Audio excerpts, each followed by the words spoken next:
म्हटलेलं आहे।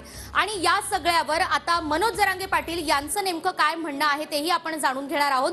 मनोज जरांगे पाटील हे ते थेट TV9 मराठी सोबत आपल्यासोबत जोडले गेलेले आहेत। जरांगेजी, सगळ्यात महत्त्वाचं म्हणजे गिरीश महाजनांनी आज असं म्हटलंय की विधानसभेमध्ये ठराव करून या संदर्भात कोणताही निर्णय घेता येणार नाही आणि हे सांगताना त्यांनी नारायण राणेंनी जो ठराव मांडला होता त्याचा सुद्धा दाखला दिलाय, जो ठराव नंतर फेटाळण्यात आला। तर या सगळ्यावर आपली प्रतिक्रिया नेमकी काय? कारण आपण विधानसभेची अधिवेशनाची मागणी करत होतात, पण आता त्याला गिरीश महाजनांनी नकार दिलेला दिसतोय।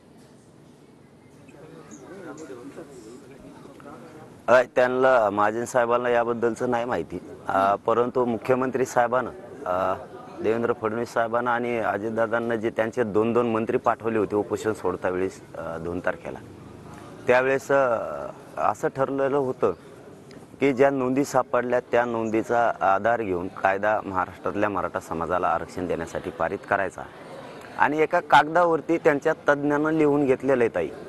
कारण इथं तज्ज्ञाने त्यांच्या लिहून घेतलंय, आम्ही लिहून दिलेलं नाही आणि ते मराठा समाजाला त्यांनी लिहून घेतलेलं मान्य आहे।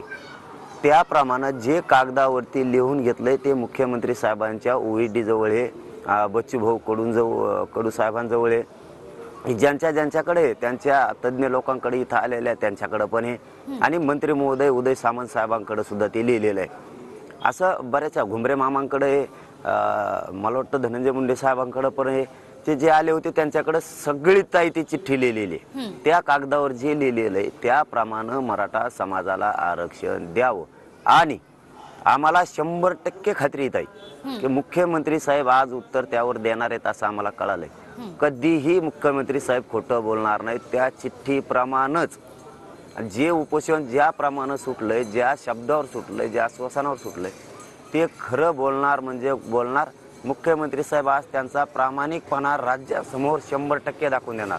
नसता मुख्यमंत्री साहेब देवेंद्र फडणवीस साहेबांनी हे सगळे तोंडावर पडतील, कारण तो कागद आमच्याकडे सुद्धा आहे, त्याचा व्हिडिओ सुद्धा आमच्याकडे आहे। त्यामुळे ते खोटं नाही बोलू शकत। ते जर खोटं बोलले तर आम्हाला तो कागद ओपन करावा लागणार आहे, कारण आपण आम्हाला खात्री मुख्यमंत्री साहेब उत्तर देताना 100% त्या लिहून घेतलेल्या त्यांच्या तज्ज्ञाच्या कागदाच्या आधारावर बोलणार।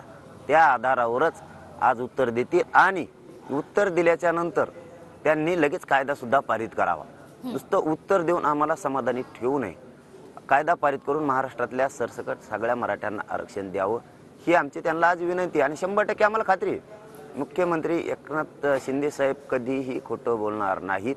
ते प्रामाणिकपणा दाखवतील आणि खरंच बोलतील। उपोषण कशाच्या आधारावर सुटलं, कोणत्या शब्द लिहून घेतलेले यावर बोलतील की 100% आज महाराष्ट्राला खात्री आहे। सगळा महाराष्ट्र त्यांच्याकडे आज बघतोय ते खरं बोलतायत की खोटं बोलतायत, पण ते